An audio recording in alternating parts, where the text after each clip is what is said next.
Hey, my friend, welcome back to the Wealthy Coach podcast. I'm your host, Kendra Perry. And at the time of this recording, I am just returning back to work from my road trip to Utah. If you've been following along on my Instagram stories, you will know that I was in Zion and Bryce Canyon for about 3 weeks.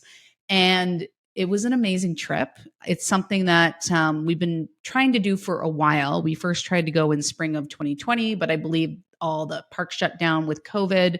And then we were going to go again. And then I got pregnant, and we finally were able to make it work. But what I can say is that I'm incredibly happy to be home. It was an amazing trip, but it's a long drive from Canada down to Utah.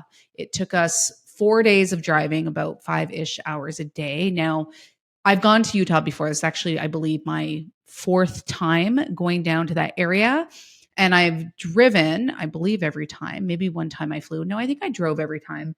But typically we would do it in 2 days. We would do like 2, 10, 11-hour days of driving and just sort of haul down there. But as you know, I have a 16-month-old and he just can't be in the car for that long. So we had to kind of spread it out over 4 days. So it's a lot of driving, right? And we were pulling a trailer. Now we have a little tent trailer and it's very small, it's very light, but it's still a thing.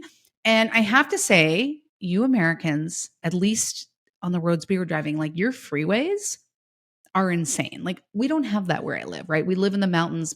British Columbia is a very mountainous province. So, you're barely getting more than 2-lane highways, but being on 6-lane highways, like coming into Salt Lake City, is such a stressful type of driving, and your speed limits are so fast, like 80 miles an hour. Like ours rarely go over 60, and it's just like there's just traffic, there's people swerving in and out. And so I don't like that type of driving. I actually didn't drive, my partner drove, but still, it's just like my Oura ring recorded like 7 hours of like intense stress. And then on top of that, our little one was teething his canines, which are really painful teeth to push through the gums. So in the beginning of the trip, we were having a lot of sleep disruption in Bryce Canyon because of the high elevation and the time of year. It was getting really cold at night. I think it was going down to about 25 Fahrenheit, which is like -3 to -5 Celsius. So it was very cold, which would have been totally fine for me and Ryan, but our little guy, he just struggled a little bit. Like we had him all bundled up, we had him in his own little sleeping bag and toques and that sort of thing. But ultimately he was waking up in the night. We were having to kind of bring him into our bed with us to kind of cuddle him, which is fine. But I'm not the best sleeper. Like I sleep well when my environment is very controlled, but when there's like a little, toddler making noise and rolling around and, grabbing my face next to me, like I just don't sleep very well. So we were on a hiking trip. So we were doing tons of hiking on like basically no sleep. And, after hiking all day, we come back and chase around a toddler. He had just started walking about 2 weeks earlier. So that was actually good. I'm really glad that he was walking and not crawling, because when he was crawling and we were camping this summer, he was just so filthy. Like he's still filthy, but he just spends a lot less time like crawling on the ground, right? So we just basically had like no sleep, and it was a lot because we were hiking, and then we'd come back from hiking and we were like exhausted, and then we were chasing a toddler, and then we weren't sleeping. Now when we got to Zion, things did get a little bit better. We did have one night where it got pretty cold, but overall we slept better in Zion.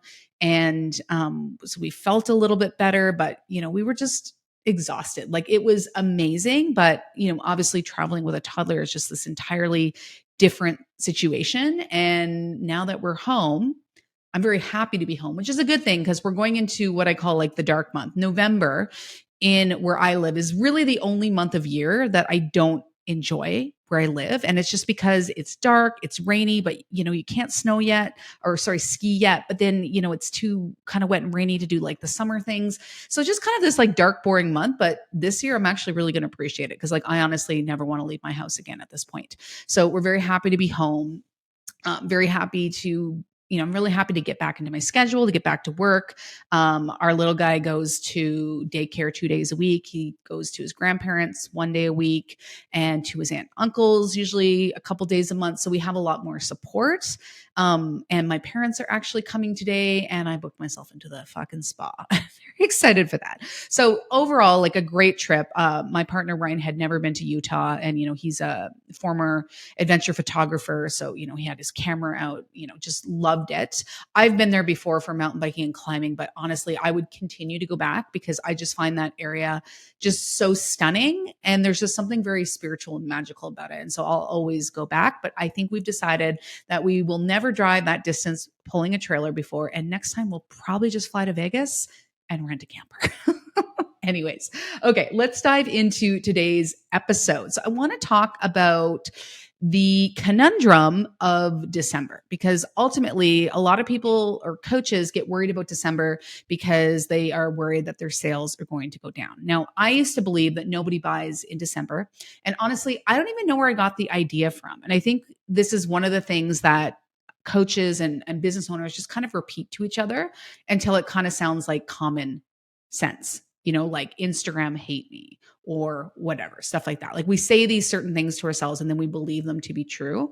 But when you sort of zoom out with December and it being a slow sales month, usually the belief makes no sense because December is literally the number one consumer spending month of the year. So in US and Canada, December accounts for 20 to 30% of all annual retail spend.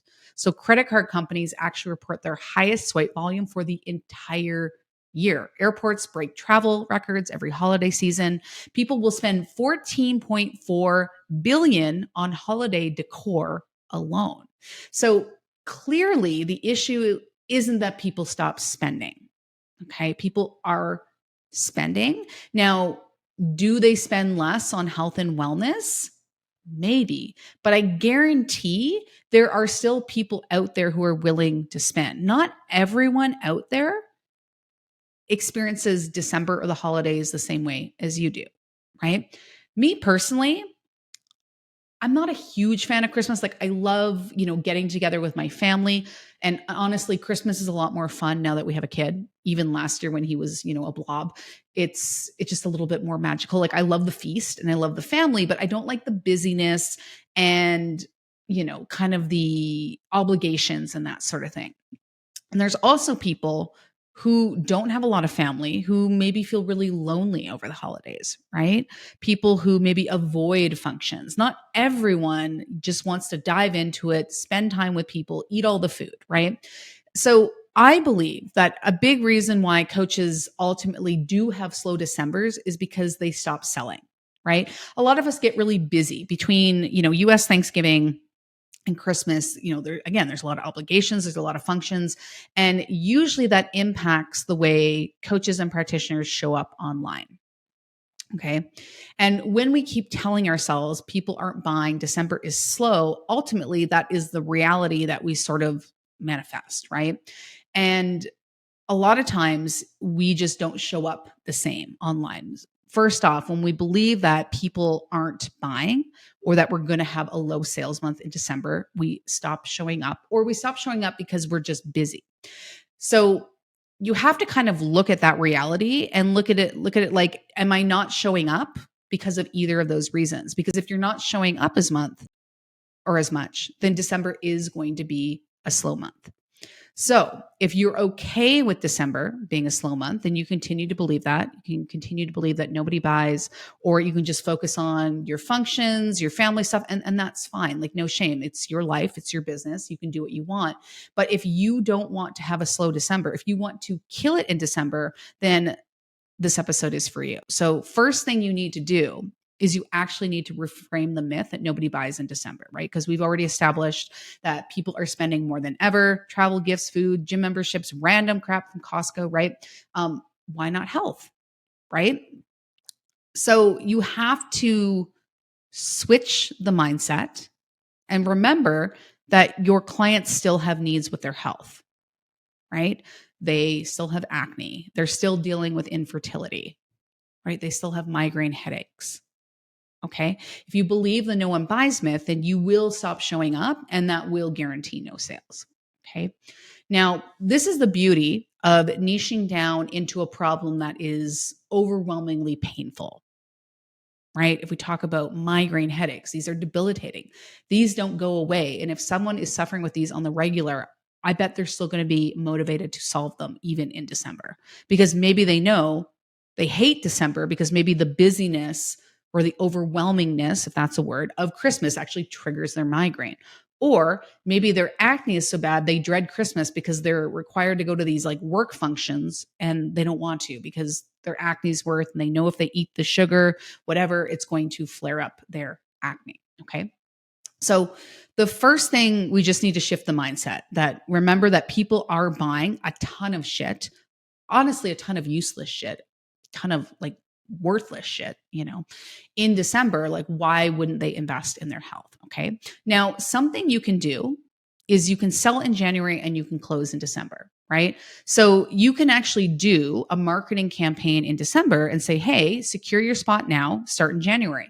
And maybe you offer them some sort of December discount. Like you can actually pay now, but we can actually get started in January. And this really takes away the I'm too busy right now excuse, right? And they can sort of mentally relax and enjoy the holidays knowing that they've locked in for the New Year's, right? So you want to make sure you take either full payment now or maybe a deposit, and then you get the rest of the money in January. Okay. So December really becomes a prep month, right? Your January becomes that sort of transformation month where you're working with the client, but you're taking money in December. I'll give you an example. I was just on a team meeting with my online business manager and customer service rep, Liz and Elise, the other day. Two lovely ladies who I love working with. And I was thinking, you know what? I really don't want December to be slow. I know November is going to be big because we have Black Friday. I'm doing my free challenge. I know that January is going to be big because, again, I'm doing a launch. January is always a big month for me. So I really want to close the gap. So I'm decided to do a training for HTMA Expert in December. I'm going to do it on December 15th. I will link to the registration page in the show notes for this episode, just in case you want to join that. But I'm going to do the training on the 15th of December, and the deadline to sign up will be the 18th. But what I'm going to tell people is, hey, I know Christmas is next week. So if you buy now, but you don't want to actually have your support start until January, then just send us an email within a day or two of you signing up, and we will delay your support. Okay. So that in itself is probably going to increase conversions, and it's going to take away the excuse like, well, it's Christmas. I don't want to start now. And ultimately people are going to ask me if they can delay their support. And we're just going to put that up front and allow people to do it because it's really not a big deal for us to do that. Okay. Now, the next thing you could do, again, depending on the people that you serve in your niche, is you could do a holiday themed offer, right? So maybe an exclusive December only bonus, maybe a private workshop, a resource. You could sell something that is actually going to help them navigate the holidays better. So if you have a niche where the holidays is a big trigger for them, like maybe you work in the mental health space and, you deal with people who have like narcissistic parents or, just unhealthy relationships with their parents, or maybe they have social anxiety or just anxiety in general. And so maybe the holidays is a big trigger, or you have a weight loss niche, right? So they're like, oh my God, I've just lost all this weight. I don't want to wreck it over the holidays. So maybe what you can put together is a little package or maybe a resource or just a workshop that actually helps them navigate the holidays so they can still enjoy the holidays. They can still eat the treats or still go to the gatherings, but not have their progress stop, right? Or halt. So there's a lot of different things that you could offer in December, even small things. And I wouldn't recommend at this point in time, like any sort of self-paced DIY thing. Those things are tough to sell. You're probably not going to make good revenue from something that's like $100 or less, but maybe it's just a small, like surviving Christmas, like package, right? Or even session where you're going to meet with them. You're going to come up with a plan for how they can navigate the holidays, right? Because especially if you're in the weight loss space or mental health space, there's a lot that you can do to actually help people have a better experience over Christmas. Okay. Now, another thing you can do is you can seed some scarcity or some urgency. Now, scarcity and urgency are marketing terms, and they are completely necessary to sell anything not online, but anywhere, right? You'll notice that when there's a sale, it doesn't last forever. There's always some sort of urgency or scarcity. So urgency just means that there's a deadline, right? So for example, right now is what's called case lot sale at my natural grocers. And so they just have big bulk items that are available, but it's limited, right? And there's a date, like case lot sale ends on this date. So I know that if I want to get anything in bulk and like ultimately save 20 or 30%, right? I can get a whole bunch of olive oil. I can buy a big thing of cheese or like whatever it is, a bunch of coconut milks. I know I have to do it by a certain date. That is urgency. Now, scarcity means there are limited spots, right? And so this is going to be really relevant to you if you do like a hybrid program or maybe a one-on-one program, and you can only take on so many spots at once, right? So what you could say, hey, the price is going up on January 1st. So lock in the old pricing now. Right. And again, you can also give people the option to start in January, because ultimately there are going to be some people who are like, well, I really want to lock in this discounted pricing, but I don't want to start over December because I'm traveling or whatever. Right. And you can say you can lock in this price, but you can start in January. Right. Or you could let people know like, hey, I have like 5 special spots in January.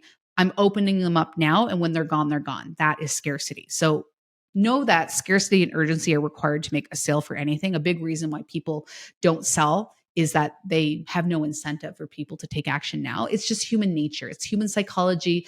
You can like it, you can hate it, but it is what it is, and you are never going to change it. And there's a reason why sales don't last forever. Okay, so you could do that.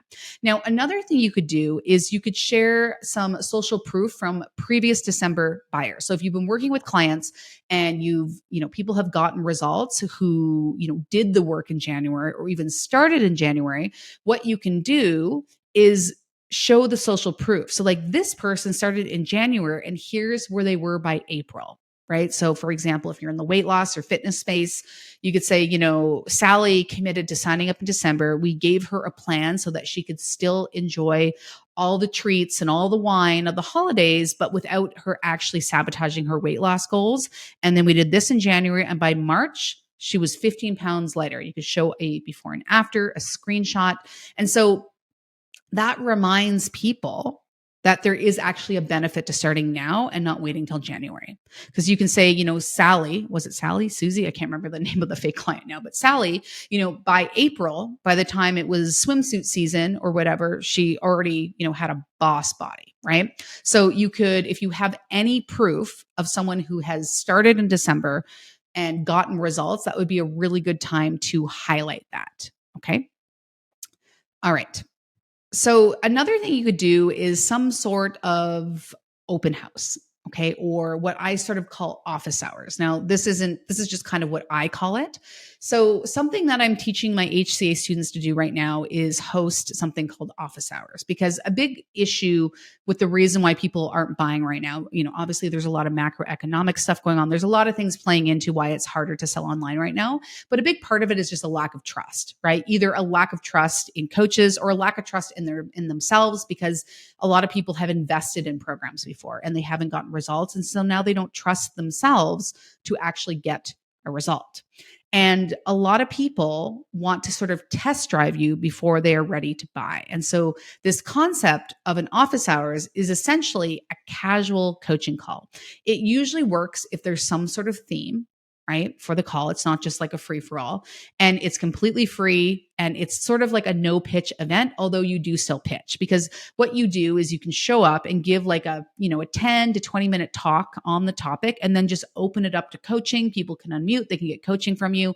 I find this works really well because people ultimately just want to get a sense of what it's like to work with you. And so, again, it's the holidays. And if you have a niche that often goes off track over the holidays, you might have a very casual office hours call where you talk about different strategies to succeed over the holidays, right? Ultimately, when you do these sorts of calls, usually a discussion naturally starts with one of the people on how to work with you further. But if not, you can just say, hey, and if you're interested in working with me in January. I'm opening up some spots right now. I have this special pricing available. Just drop your email, or I'm going to reach out to you after the Zoom call, and I'll give you the details, something like that. So you can follow up with everyone, because ultimately Zoom will track people's emails. As long as you set up the meeting that requires registration, you'll see who signs up, and you can actually follow up with those people. Actually, a very, very low stakes way to sell. Now, another thing, if you want December to be a good month and not a bad month, is to remember to stay visible when others don't. So, like I said, a lot of coaches go MIA in December, right? Because they're busy, or they've decided that December is slow. So it's actually an easy opportunity to stand out. So you want to make sure you keep posting, keep emailing, keep slowing up, even if your engagement seems lower. Okay. So when everyone else is not being visible, you're out there. Okay. And when you're consistent, even when you're busy, your ideal client will actually notice that you don't vanish. Okay. So just keep going. Don't treat December like this month where you're just going to take time off, unless, of course, you don't mind December being a slow month. Okay. Okay. So the other thing I would do is I would make sure to do DMs. So on social media, a lot of people focus on posting and waiting, posting, waiting. I'm just posting and I'm waiting for people to reach out. And truthfully, if you're new to social media, that is a strategy that is going to take years to work. But if you can start DM conversations with people who follow you, with people who like your posts, that sort of thing, that is going to ultimately lead to more sales. Ultimately, sales is about conversation. So the more conversations that you can start, the better chance you're going to have of making sales. And then you can implement any of these strategies, right? You can let them know that you have a discount going on, or, the price is going up in January, but they can lock in now. You can invite them to your office hours calls. You can invite them to a webinar. You can offer them your special holiday offer, right? So if you really want to make December a great month, make sure to maintain or increase the level of conversations you're having. Now, a lot of people have resistance towards conversations because it's awkward and it feels weird.